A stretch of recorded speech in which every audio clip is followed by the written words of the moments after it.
बोलो शनिदेव महाराज की जय। बोलो सूर्यपुत्र शनिदेव की जय। प्रिय भक्तों, आज शनिवार का पावन दिन है। आज का दिन उस देवता को समर्पित है जो रंग को राजा और राजा को रंग बनाने की शक्ति रखते हैं।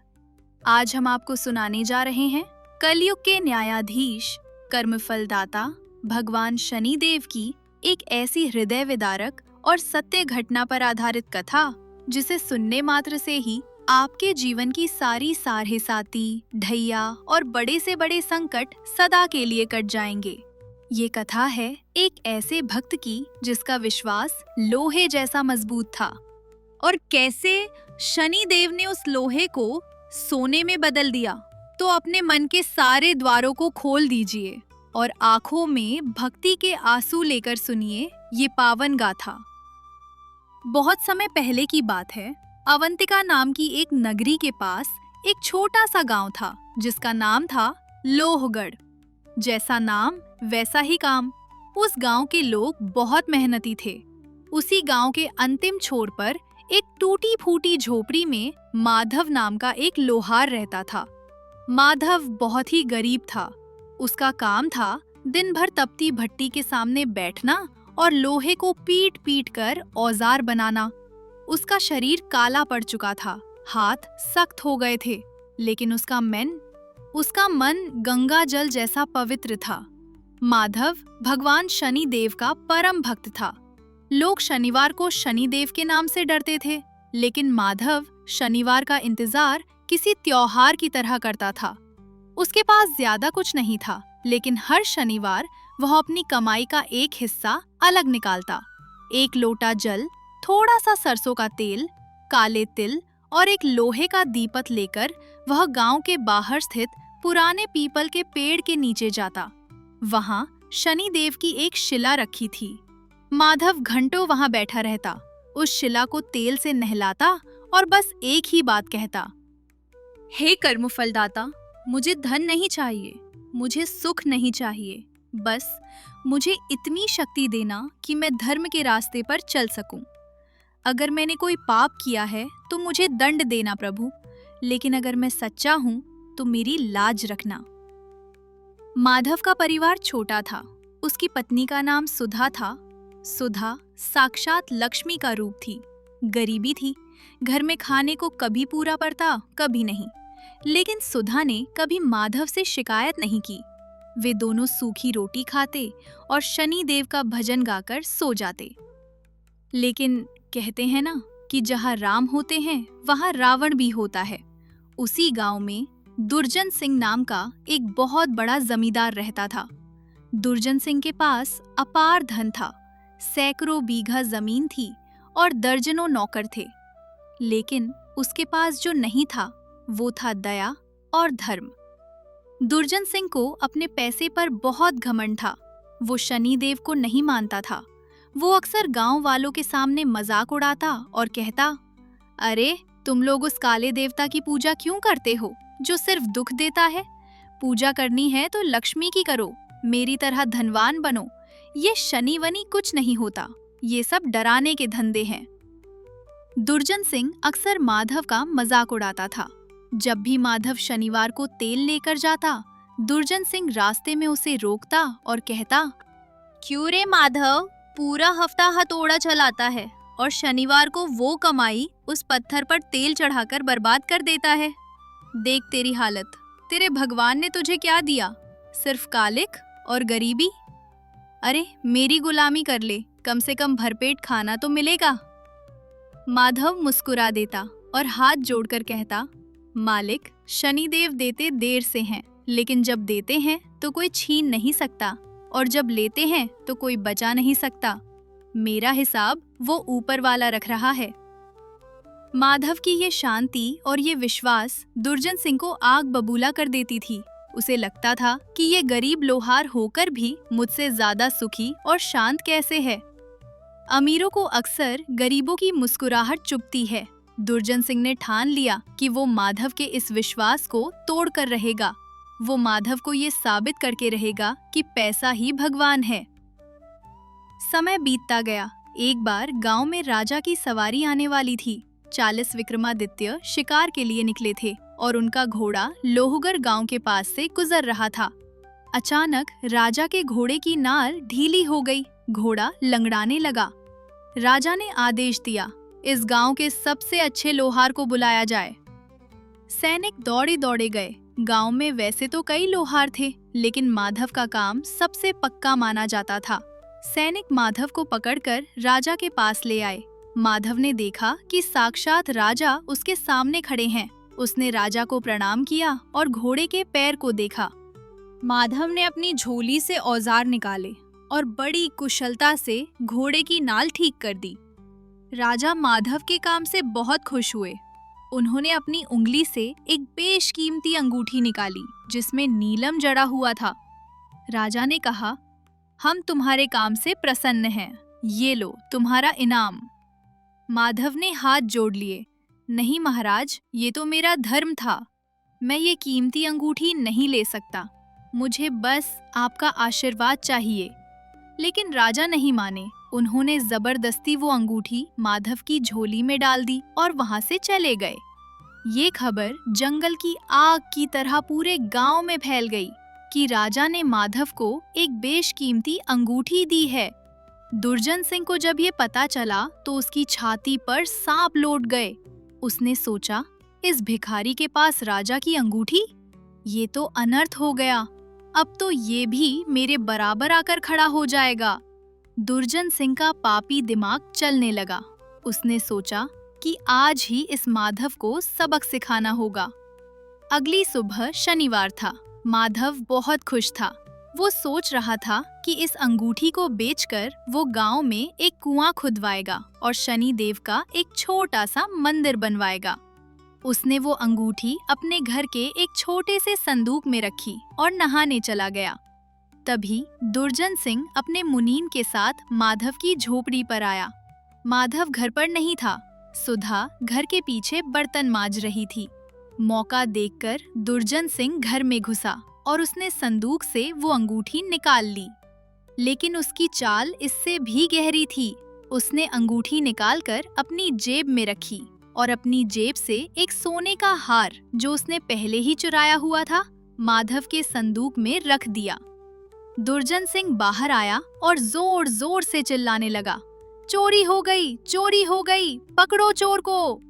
उसकी आवाज सुनकर गांव वाले जमा हो गए। माधव भी गीले कपड़ों में भागता हुआ आया। क्या हुआ मालिक, आप क्यों चिल्ला रहे हैं? माधव ने घबराते हुए पूछा। दुर्जन सिंह ने गांव वालों के सामने नाटक शुरू किया। उसने मगरमच्छ के आंसू बहाते हुए कहा, देखो भाइयों, मैंने इस माधव को अपना भाई समझा था।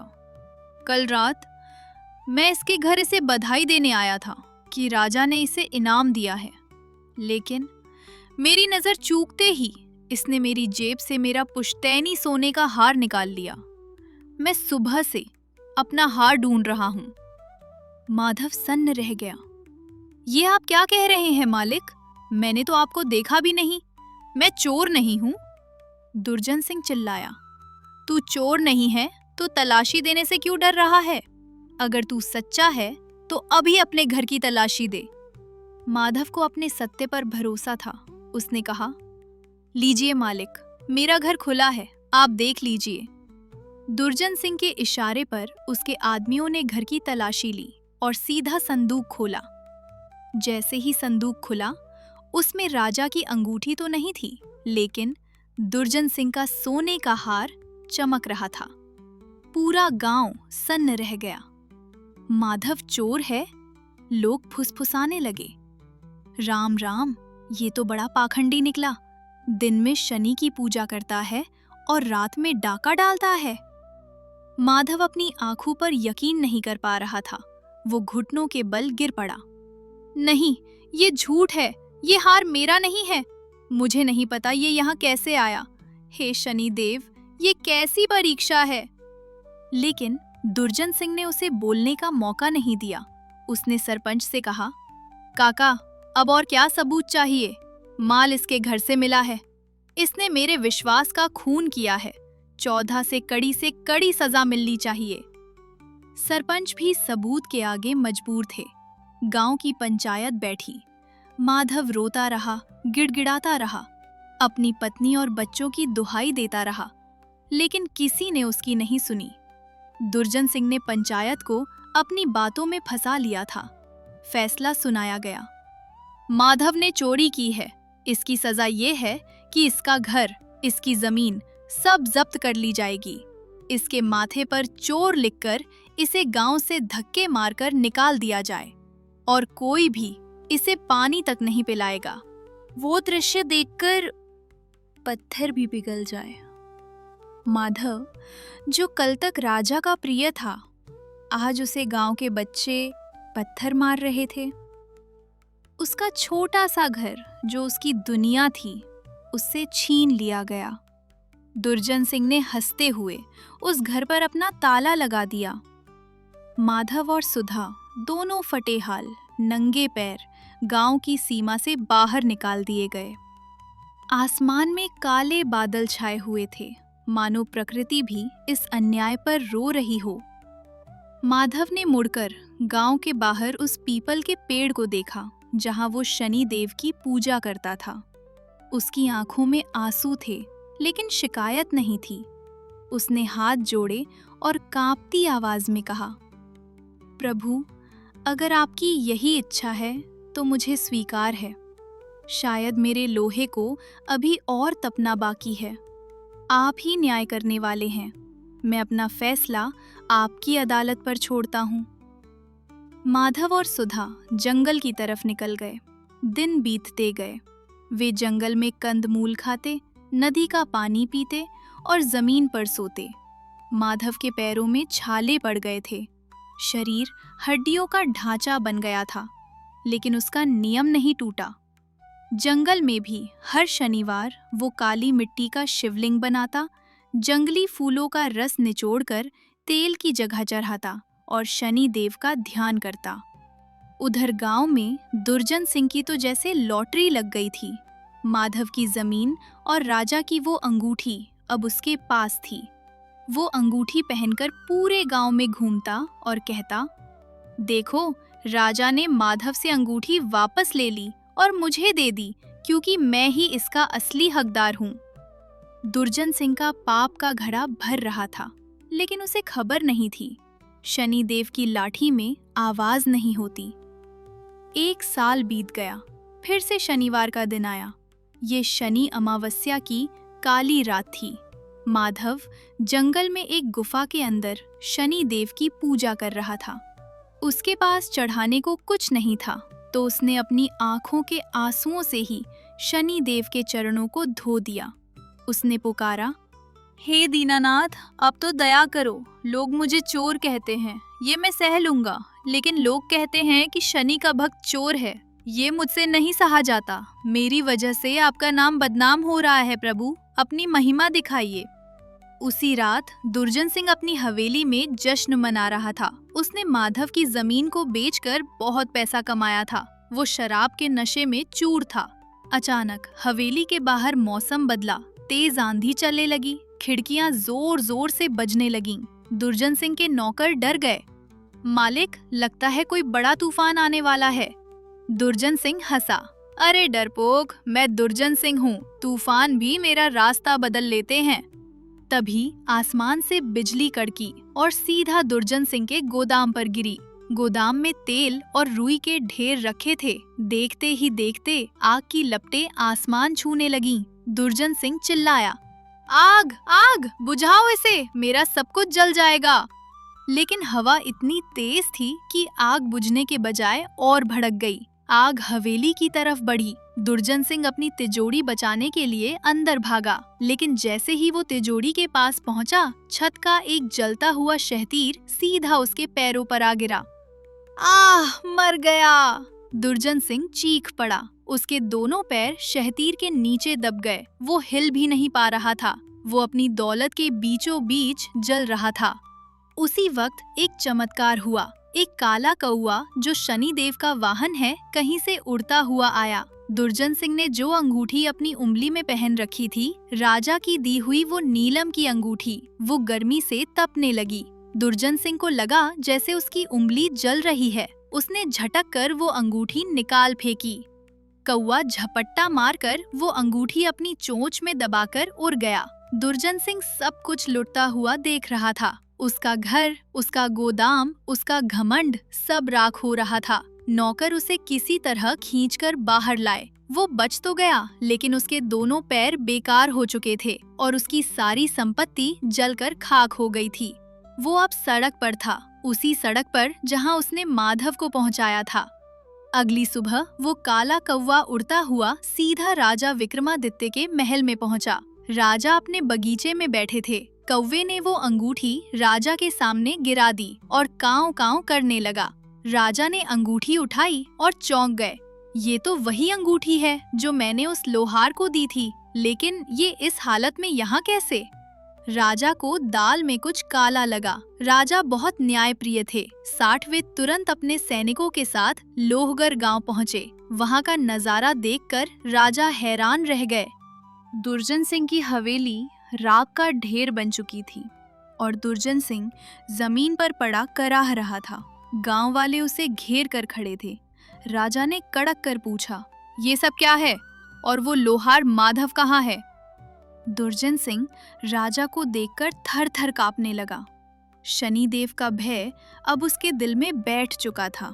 उसे समझ आ गया था कि ये उसी के कर्मों का फल है। डर के मारे दुर्जन सिंह ने सब सच उगल दिया। महाराज, मुझे माफ कर दीजिए। मैंने ही माधव को फंसाया था। वो अंगूठी मैंने चुराई थी और उसे चोर साबित किया था। ये उसी शनिदेव का प्रकोप है। मैं जल गया महाराज, मैं बर्बाद हो गया। राजा का चेहरा गुस्से से लाल हो गया। पापी, तूने एक निर्दोष भक्त पर इतना अत्याचार किया? तूने देवता का अपमान किया? राजा ने सैनिकों को आदेश दिया, जाओ अभी उस लोहार को ससम्मान ढूंढ कर लाओ। सैनिक जंगल की ओर दौड़े। उन्होंने देखा कि माधव एक पेड़ के नीचे समाधि में बैठा है। उसके चेहरे पर एक अलौकिक तेज था। सैनिकों ने झुककर प्रणाम किया। माधव जी, चलिए, आपके सत्य की जीत हुई है। राजा स्वयं आपको लेने आए हैं। माधव और सुधा जब गांव लौटे तो पूरा गांव उनके स्वागत में खड़ा था। जो लोग उन्हें पत्थर मार रहे थे, आज वे ही उनके पैरों की धूल माथे पर लगा रहे थे। राजा ने माधव को गले लगाया। हमें क्षमा कर दो माधव, हम सत्य को नहीं देख पाए। राजा ने दुर्जन सिंह की बची खुची सारी जमीन और संपत्ति माधव के नाम कर दी और दुर्जन सिंह को कारावास में डाल दिया। लेकिन माधव तो भक्त था। उसका दिल दया से भरा था। उसने राजा के हाथ पकड़ लिए। नहीं महाराज, इसे जेल मत भेजिए। ये तो पहले ही अपने कर्मों की सजा पा चुका है। इसके पैर चले गए, धन चला गया, इसे छोड़ दीजिए। बस इसे कहिए कि ये शनि देव से माफी मांग ले। माधव की महानता देखकर सबकी आंखों में आंसू आ गए। दुर्जन सिंह रेंगता हुआ माधव के पैरों में आया और फूट फूट कर रोने लगा। माधव भाई, मुझे माफ कर दो। मैं अंधा हो गया था। तुम्हारे शनि देव ही सच्चे हैं, वही न्याय के देवता हैं। उस दिन के बाद लोगर गांव में शनिवार का दिन सबसे बड़ा त्योहार बन गया। माधव ने उस धन से एक भव्य शनि मंदिर बनवाया। वो और उसकी पत्नी जीवन भर सुख भोगते रहे और अंत में शनि लोक को प्राप्त हुए। तो भक्तों, इस कथा से हमें ये सीख मिलती है कि सत्य परेशान हो सकता है, लेकिन पराजित नहीं। शनि देव किसी का बुरा नहीं करते। वे तो बस हमें हमारे कर्मों का आईना दिखाते हैं। जो इंसान माधव की तरह धीरज रखता है और धर्म नहीं छोड़ता, शनि देव उसे रंक से राजा बना देते हैं, और जो दुर्जन सिंह की तरह अहंकार करता है, उसे राजा से भिखारी बनने में एक पल नहीं लगता। अगर आपके जीवन में भी दुख है तो घबराइए नहीं। ये शनि देव की परीक्षा है। बस विश्वास रखिए, एक ना एक दिन वो काला कौवा आपके जीवन में भी खुशियों की अंगूठी लेकर जरूर आएगा। प्रेम से बोलो, न्याय के देवता शनि देव महाराज की जय। कष्ट भंजन देव की जय।